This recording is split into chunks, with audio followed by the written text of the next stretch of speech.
我今天是用这个青椒，就尖椒啊，还有那个姜、大蒜，做一种那个姜辣椒，就是当咸菜那么给它腌起来，就腌的咸菜入冬以前嘛，腌点咸菜。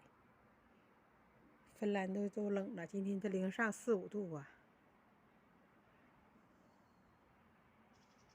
这个辣椒吧，没切太碎，就切这么大好吃。然后那个看那这个姜，还有这个大蒜，现在就开始炒了，现在就开始炒，马上就油就热了。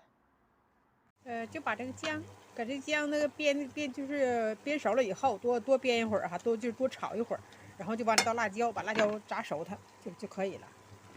然后最后出锅的时候放蒜。看这个辣椒都已经就像煸的虎皮青椒虎皮尖椒似的。然后就这样是一会儿就给它放大蒜。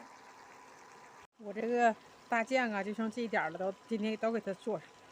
姜辣椒就是你看看，一会儿就出锅，一会儿放大蒜。这个辣椒酱，这个酱香味是真香啊！现在呢就关火，呢现在就往里倒香菜，倒大蒜，蒜最后放。关火了，现在已经，然后就倒香菜，倒大蒜。看蒜瓣切的也挺大的，这蒜瓣切大的好吃，蒜不整太熟了就不好吃了。